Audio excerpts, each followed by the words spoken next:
Assalamualaikum warahmatullahi wabarakatuh. Nama saya Maulana Arif Saumi, nomor absen 11 dari 1143.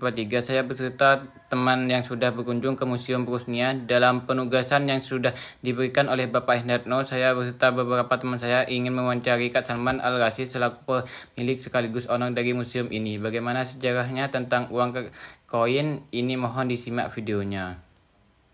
Dalam penugasan Assalamualaikum warahmatullahi wabarakatuh. Dalam penugasan yang diberikan oleh Bapak Hendra mengenai sejarah perjalanan uang sebelum dan sesudah kemerdekaan Indonesia, kami di sini akan mewawancarai Kak Salman Al-Rasyid selaku pemilik Museum Uang Dunia mengenai sejarah uang koin kertas uang koin yang ada di Indonesia.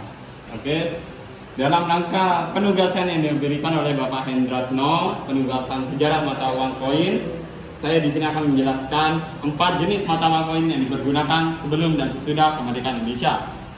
Seperti yang kalian ketahui bahwasanya Jepang datang ke Netherlands East Indies 11 Januari 1942 dan berhasil melalui Tarakan, Kalimantan Timur dan diteruskan ke Maluku, Jawa, Sumatera, Kalimantan dan berhasil menduduki seluruh wilayah Netherlands East Indies dari tangan Belanda itu tanggal 8 Maret 1942. Dikala Jepang berhasil menduduki Indonesia, mengakibatkan Belanda takluk dan mundur. Mundurnya kemana? Mereka mengungsi atas bantuan Amerika Serikat ke Australia. Di Australia, mereka dibantu Amerika Serikat untuk mencetak mata uang koin untuk negara kita, atau waktu itu bernama Netherlands East Indies. Kenapa? Karena mereka masih yakin walaupun negara atau wilayah Netherlands East Indies dipegang oleh Jepang, mereka masih yakin wilayah tersebut bisa direbut kembali oleh Belanda. Itu sebabnya mereka meminta bantuan ke Amerika Serikat untuk mencetak mata uang koin untuk kita. Di Amerika Serikat, mereka mengkontrak atau mengajak kerjasama 3 pabrik percetakan terbesar di Amerika Serikat. Moon Van Denver atau percetakan Denver, Moon Van Philadelphia atau Philadelphia, percetakan Philadelphia, dan Moon Van San Francisco atau percetakan San Francisco. Ada beberapa pecahan yang dicetak, mungkin bisa zoom lebih dekat. Ini contoh mata uang koin tembaga dengan nominal setengah sen. Ini yang dicetak di Amerika Serikat, ya, pecahan setengah sen. Kemudian mereka mencetak pecahan 1 sen seperti ini. Dilanjutkan mencetak pecahan yang jauh lebih besar, 2,5 sen. Ini khusus untuk bahan tembaga. Mereka juga melanjutkan mencetak dengan pecahan 1/10 gulden dengan inskripsi Netherlands Indies.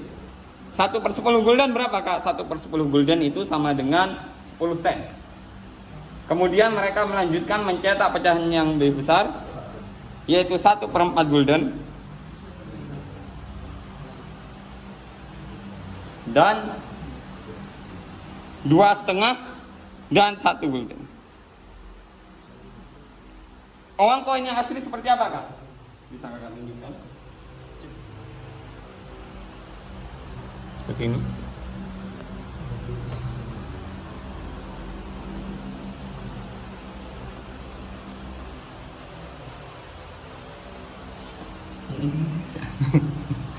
Yang ini.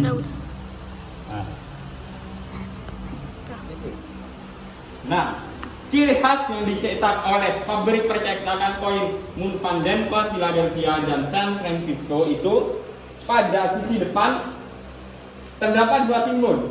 Pada sisi kanan terdapat simbol Minmark atau percetakan yang menampilkan pohon palem. Pohon palem ini untuk simbol yang koin yang khusus diedarkan di jajahan kolonial Belanda. Sedangkan sisi kiri adalah simbol percetakan koinnya. Tadi Kakak sudah jelaskan ada 3, Philadelphia, San Francisco, dan Denver. P untuk Philadelphia, S untuk San Francisco, dan D untuk Denver. Untuk sisi belakang, mereka menampilkan 2 inskripsi, Hana Caraka Jawa dan Arab Melayu Pegon atau Arab Melayu yang tidak menggunakan harokat. Kenapa, Kak, mereka menampilkan ini? Padahal mereka di pihak kolonial Belanda dan dicetak di Amerika. Karena pribumi kita itu tidak semuanya itu bersekolah secara formal. Jadi mereka tidak terlalu paham untuk membaca inskripsi dengan bahasa Latin. Itu sebabnya mereka menampilkan Hanacaraka Jawa dan Arab Melayu Pegon dari Melayu. Itu adalah uang koin yang dicetak oleh pabrik percetakan uang koin di Amerika Serikat. Kemudian kita akan lanjut mata uang koin yang dicetak langsung di pabrik percetakan koin Osaka, Jepang. Seperti yang kalian ketahui, Indonesia atau Netherlands Oost Indies diduduki oleh Jepang 8 Maret 1942. Di masa itu, Jepang mencetak uang koin untuk wilayah kita. Langsung di percetakan uang koin Osaka, Jepang. Mereka mencetak 3 pecahan uang koin. Pecahan 10 sen, pecahan 5 sen, dan pecahan 1 sen seperti ini. Yang semuanya menampilkan tahun cetak Harikoki. Harikoki itu apakah? Tahun cetak Kekaisaran Jepang kala itu. Angka 2603 berarti tahun 1943, sedangkan angka tahun 2604 adalah cetakan tahun 1944. 3 uang koin yang kakak jelaskan tadi seluruhnya menampilkan wayang Arjuna. Bisa dilihat. Kenapa kak mereka menampilkan wayang Arjuna? Padahal mereka dari kebudayaan Jepang, kolonial Jepang. Karena wayang Arjuna yang ditampilkan sebagai siasat tersembunyi atau siasat licik Jepang agar menarik perhatian masyarakat kita, agar percaya bahwasanya Jepang adalah penyelamat Indonesia atau Netherlands Oost Indies dari jajahan barat. Begitu. Seperti yang 3 propaganda yang selalu diagung-agungkan mereka, 3A. Nippon Cahaya Asia, Nippon Pelindung Asia, dan Nippon Pemimpin Asia. Itu adalah siasat tersembunyi Jepang dengan menampilkan wayang Arjuna. Kemudian kita akan lanjut penggunaan mata uang koin yang dicetak setelah kemerdekaan Indonesia. Kita ketahui setelah Jepang menduduki ada 3 kejadian besar yang terjadi. Yaitu yang pertama itu pengeboman Hiroshima Nagasaki tanggal 6 dan tanggal 9 Januari 9 Agustus. Kemudian dilanjutkan dengan peristiwa Rengas Dengklok 16 Agustus dan peristiwa kemerdekaan Indonesia 17 Agustus. Di masa itu, setelah kemerdekaan, Indonesia tidak mempunyai pabrik percetakan uang koin sendiri. Kenapa kak? Karena pabrik percetakan uang koin yang mencetak uang kita itu dari luar, kebanyakan dari luar. Seperti ketika kita dijajah Jepang, langsung dicetak di Osaka, Jepang. Ketika kita dijajah oleh Belanda dengan bantuan Amerika, koinnya langsung dicetak di Amerika. Ketika kita diduduki oleh Belanda, langsung dicetak di pabrik percetakan koin Richmond, Utrecht, Belanda. Karena kita tidak punya uang pabrik sendiri, akhirnya Menteri Keuangan kita Syarifuddin Prawiranegara, namanya itu, mencetak mata uang koin dengan mengkontrak atau mengajak kerjasama dengan pabrik percetakan uang koin dia. Pabrik percetakan koin Richmond, mereka mencetak beberapa pecahan 1 sen, 5 sen, 10 sen, 25 sen, 50 sen. Seperti ini. Dengan kerjasama dengan direktur bernama Dr. Henger. Dan simbol yang mereka tetapkan ada 2. Untuk apa? Agar simbol ini berguna ketika ada terjadi salah cetak, mereka tahu harus menghubungi pihak siapa yang terkait. Namun pekerja atau kerjasama dengan Belanda ini tidak berjalan mulus.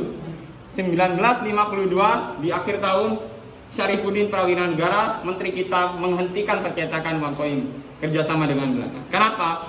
Ketika itu Syarifuddin berpendapat bahwasanya kita seakan-akan dikelabui atau dikerjai oleh Belanda. Karena setiap kita melakukan pemesanan, harga pemesanan selalu naik. Setelah penghentian, kita mencetak uang koin sendiri dengan mendirikan perusahaan bernama PN Artayasa yang tahun 71 dirubah menjadi Peru. Mereka mencetak beberapa pecahan 50 sen. Ini berbahan, kalau ini berbahan aluminium, sedangkan tahun 54 itu berbahan nikel. Kemudian pecahan 25 sen, pecahan 10 sen, dan pecahan 5 sen. Seperti ini. Namun simbolnya tidak ada, simbolnya dihilangkan. Kenapa? Karena uang koin ini langsung dicetak di pabrik percetakan koin di Indonesia, bukan lagi di Richmond. Uang koinnya contohnya seperti apa kak? Bisa kakak? Ini adalah uang koin yang diproduksi langsung di Indonesia dan di Richmond, Utrecht, Belanda. Itu adalah sejarah singkat dari perjalanan uang koin kita sebelum dan sesudah kemerdekaan Indonesia.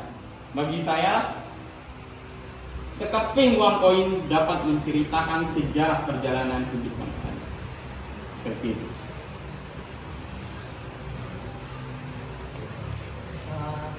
Jadi gini Kak, waktu zaman menjajah Jepang kan Indonesia kan itu seperti bikin Jakarta. Kenapa Jepang nggak menyuruh rakyat Indonesia untuk membangun sebuah pabrik pencetakan koin di Indonesia saja? Kenapa harus di Jepang? Oke, pertanyaannya bagus. Kenapa harus di Osaka, Jepang, tidak di Jakarta? Karena untuk membangun pabrik percetakan koin itu tidak mudah. Sedangkan Jepang datang ke Indonesia, itu mereka membutuhkan bantuan Indonesia untuk melawan Rusia di perang Asia Timur Raya. Jadi Jepang intinya seperti ini. Jepang datang ke Indonesia itu meminta bantuan Indonesia untuk membantu mereka dalam perang.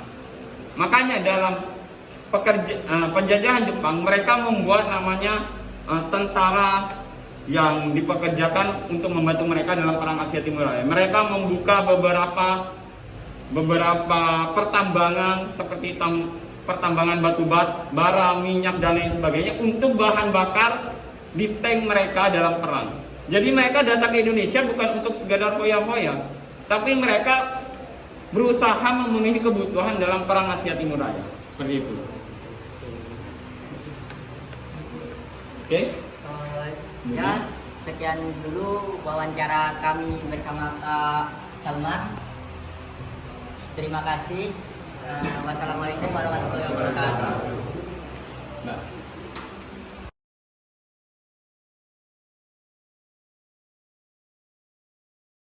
Kesimpulan yang diperoleh dari wawancara Kak Salman Al-Rashid adalah pemerintah Indonesia pada tanggal 1 Oktober menetapkan mata uang Republik Indonesia yaitu DE Javansi, Bank Uang Hindia, Belanda, dan Jepang.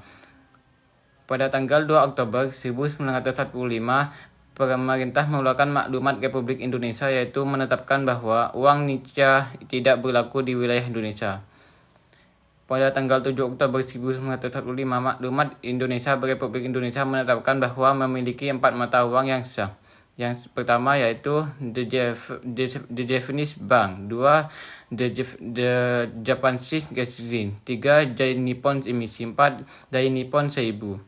Bersamaan dengan dikeluarkannya maklumat tersebut, pemerintah berencana menerbitkan uang Republik Indonesia atau original. Setelah kemerdekaan Indonesia, tepatnya pada tanggal 18 Maret 1950, Menteri Keuangan Sahrudin Priwanegara menetapkan kebijakan yaitu Gunting Sarifuddin. Menurut Kak Rashid, selembar uang kertas dapat menceritakan perjalanan hidup bangsa. Sejarah uang adalah sejarah suatu bangsa. Tanpa uang kita tidak bisa mengenang suatu bangsa. Sekian dari kesimpulan saya. Wassalamualaikum warahmatullahi wabarakatuh.